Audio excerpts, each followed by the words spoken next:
안녕하세요. 종목 골라주는 남자입니다. 이번 영상에서는 신대양재지 차트를 보고 신대양재지를 제가 왜 매수를 했는지, 그리고 왜 홀딩을 하고 있는지, 그 다음에 매도는 언제 할 예정인지를 한번 차트를 보면서 이야기를 해보려고 해요. 일단은 가장 중요한 거는 차트보다는 회사의 실적과 그 다음에 그 회사가 가지고 있는 뉴스, 모멘텀, 그게 얼마나 지속될 것인가에 대해서 스스로 좀 판단하는 능력이 있어야 돼요. 근데 그거는 자신이 좀 붙어야 되니까 어려운 부분처럼 느껴질 수도 있지만, 뭐 뉴스마다 이게 지속 가능한 건가 아니면 일회성인가는 사회생활을 좀 하신 분들이라면 충분히 그 정도는 하실 수 있을 거예요. 그건 좀 자신감을 가지면 되는 문제라고 생각을 합니다. 어쨌든 제가 신대양재지를 매수한 이유를 한번 선을 그어가면서 이야기를 해볼게요. 일단은 신대양재지를 제가 처음 이제 알게 된 게 요 상승 때입니다. 요 상승 때. 그래서 쭉 봤더니 회사 실적이 너무 좋고 저평가돼 있었어요. 그래서 제가 한 게 이 꼭지점에서 이렇게 밑에 꼭지점을 그어 봅니다. 그러면 여기서 이제 이 하락 파동이 끝나는 게 눈에 보여요. 그쵸? 그리고 이 지점에서 반등이 나온 다음에 이 선 밑으로 가격이 내려가지 않고 고개를 들었습니다. 그쵸? 뭐 이거를 제가 이 종목을 계속 관찰하고 있었다면 아마 여기서 잡았겠죠? 근데 그러지 못했어요. 어쨌든 이렇게 레벨업을 했습니다. 제가 자주 쓰는 말이죠. 레벨업을 했어요. 이 레벨업을 어디서 했냐도 중요한데, 보면 여기가 저항선이에요. 이 지점. 여기가 저항선입니다. 이 주가가 뚫지 못했던 저항선을 이렇게 아래로 수렴하면서 이제 매집을 하고 들어 올렸죠. 그리고 나서 그 저항선 위를 지켜주는 모습을 보여줬습니다. 그리고 여기서 고개를 들었죠.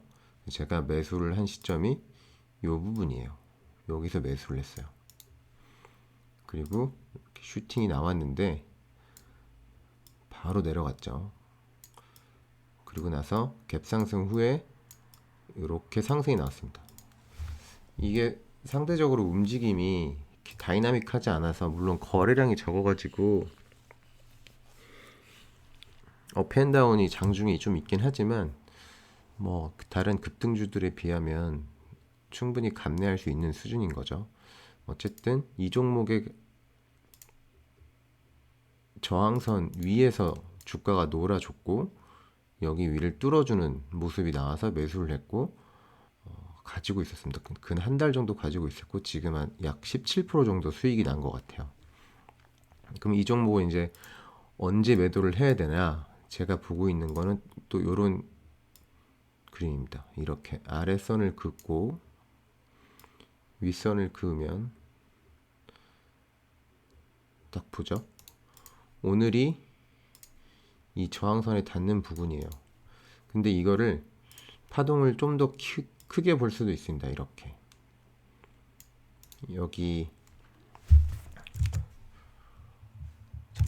여기에 이렇게 봉이 하나 서 있잖아요. 이렇게 쭉 쓰는 봉들은 그 주가 움직임의 파동을 크게 하는 역할을 한다라고 보시면 돼요. 제가 또 다른 종목, 보유하고 있는 종목을 언급하면서 또 다시 한번 이야기를 할게요. 그러면 언제 매도를 할 거냐? 제가 이제 저는 내일 볼 건데, 일단 단기적으로 보는 저항선은 여기였어요. 이 위 꼬리는 무시하고 이날의 종가 72,800원이 72,800원이 저항선이었습니다. 근데 오늘 이렇게 윗꼬리 없이 뚫어줬어요. 분봉을 한번 보면 장마판까지 이렇게 쭉쭉쭉쭉 올라갔습니다. 그러면 일단은 제가 생각했던 저항선을 아주 깔끔하게 뚫어준 거예요. 그런데 아시겠지만 이 돌파 매매라는 게 있잖아요. 굉장히 단타 매매 하시는 분들, 뭐 전업 투자자분들이 많이 하는 돌파 매매. 장중에 무리 없이 제가 생각했던 고점을 뚫어줬고, 그러면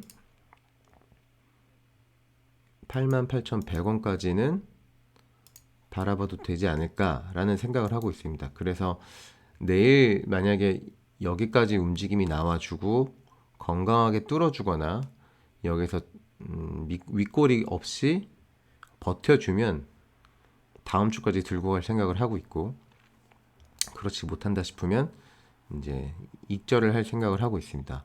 혹은 이 부분에서 큰 무리 없이 이렇게 큰 업앤다운 없이 버텨주면 이제 절반 익절을 하고 절반을 보유해서 들고 가는 그런 전략으로 가져갈 생각을 하고 있어요.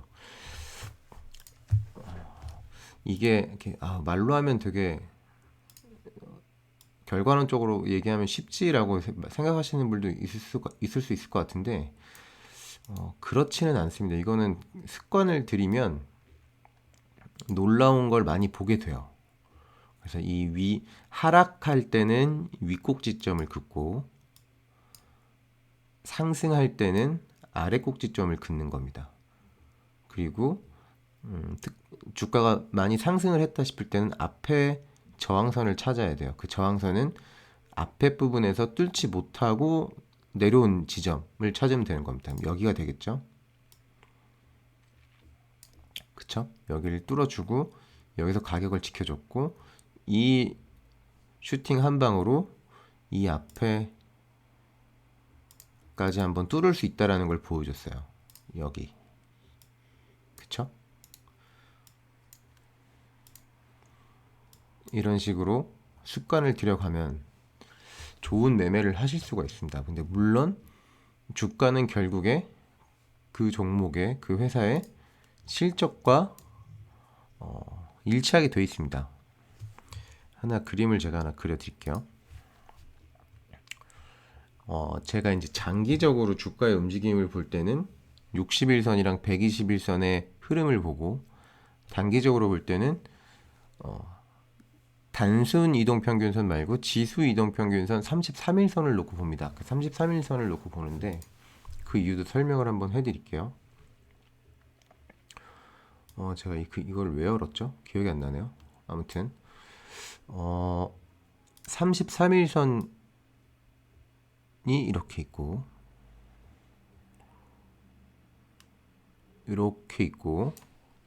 주가는 요 33일선을 기준으로 해서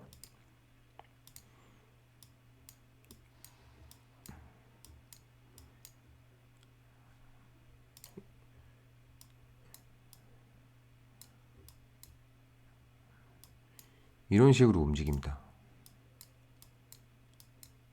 보시면 아실 거예요.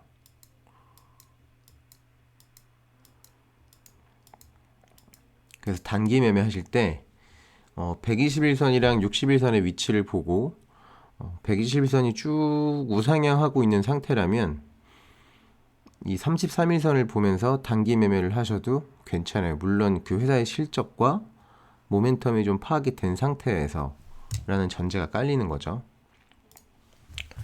제가 또 이러한 관점에서 최근에 매수한 종목을 한번 또 볼게요. 이제 이건 한국카본이라는 종목인데 이 종목도 보시면 저항선이 명확하게 보여요. 여기 그쵸? 여기가 뚫지 못했던 점인데 여길 뚫었어요. 뚫고 나서 눌림목이 나왔는데 그 부분에서 다시 반등하고 그리고 주가가 다시 올라갔죠. 그러면 다음 저항선은 여기를 잡으면 되겠네요. 그쵸? 왜냐하면 여기 두 번이나 이렇게 맞고 내려왔잖아요. 그리고 여기를 뚫어준 다음에 여기에서 지지를 받고 다시 올라갔습니다. 그쵸? 그리고 다시 거기에 지지를 받고 횡보하는 모습이에요. 그러면 단기적으로 이 영역만 볼게요. 이 영역만 보면 여기 윗선을 이렇게 쭉 그어 볼게요.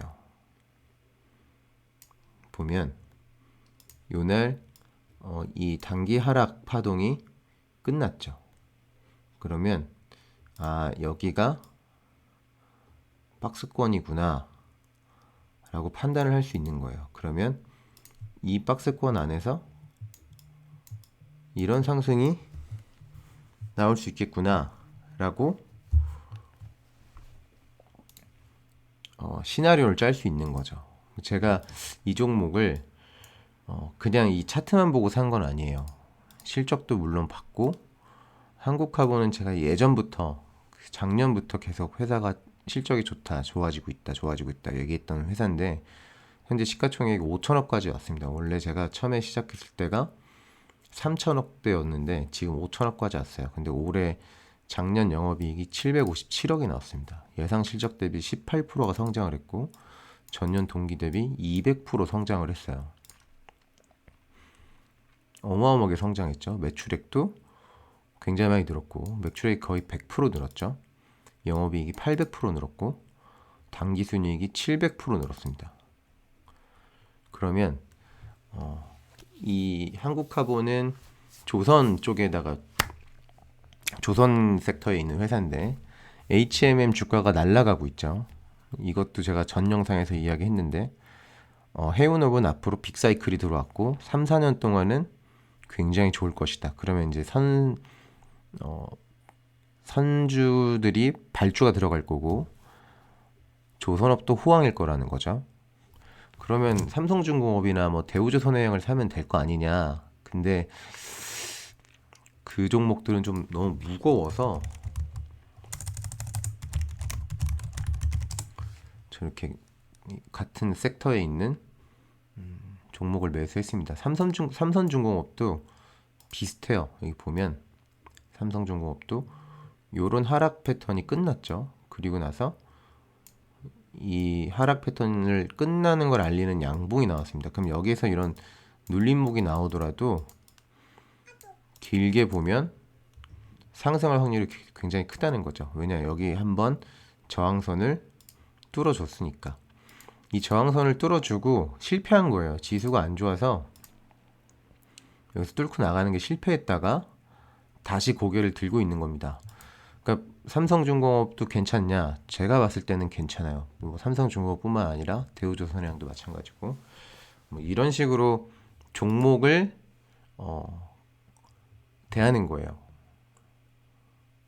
또 하나 볼까요? 제가 최근에 매수한 이제 SV 인베스트먼트를 볼게요. 요게 60일선이고 이게 121선입니다. 근데 제가 그 앞전에 121선과 60일선의 그런 관계에 대해서 한번 얘기를 했었어요. 지금 보면 이 지점이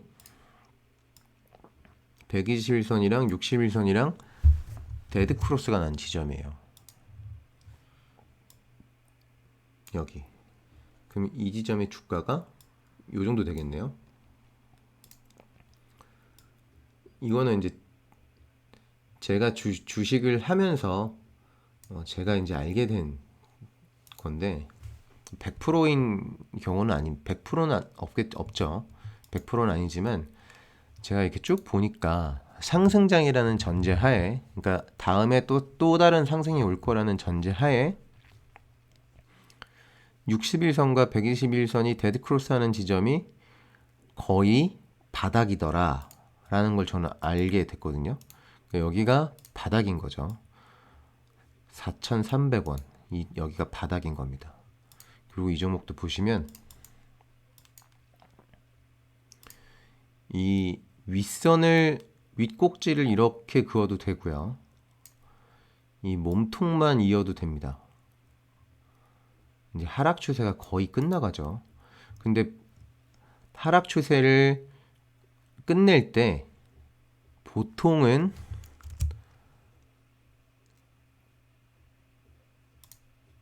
이런 양봉이 하나 나옵니다. 그리고 긴 조정을 받았기 때문에 윗꼬리가 나올 수도 있고 양봉이 나온 다음에 눌림목이 나올 수도 있어요. 그러면 결정을 해야겠죠. 나는 이때 나오는 양봉 때 매도를 하고 여기서 다시 잡을 건지 아니면 그냥 계속 들고 갈 건지. 근데 아까도 말씀드렸듯이 이 회사의 실적과 이 회사가 가지고 있는 모멘텀을 잘 파악을 해야 돼요. 이거 주봉을 한번 볼게요. 주봉을 보면 저항선이 명확하죠. 여기가 저항 부분입니다. 여기를 뚫어줬고 여기를 뚫어줬고 이 위에서 지지를 받고 있어요. 그쵸? 하나, 둘,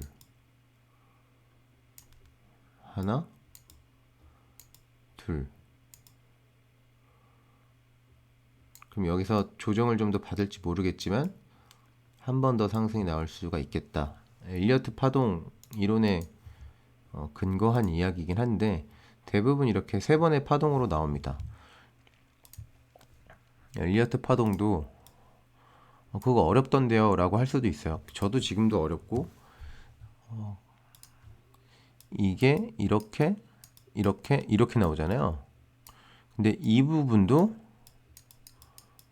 이런 식으로 한 파동이 나오는 겁니다. 여기도 마찬가지고요. 여기 또 하락 파동이 두 번 이렇게 나오잖아요. 그래서 A, B, C라고 하는데 여기도 이런 식으로 나오고 여기도 이런 식으로 올라가고 여기도 이런 식으로 나옵니다. 그리고 한 가지 더 팁을 드리자면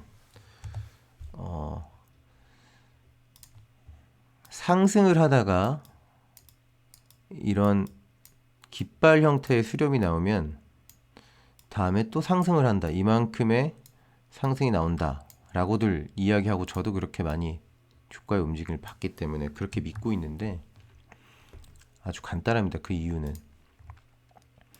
엘리어트 파동이 이렇게 있잖아요. 그리고 이게 A, B, C 이게 하락 파동인데 이 부분이 이 A보다 높이 끝나면 높은 곳에서 끝나면 요런 움직임이 나오는 거예요.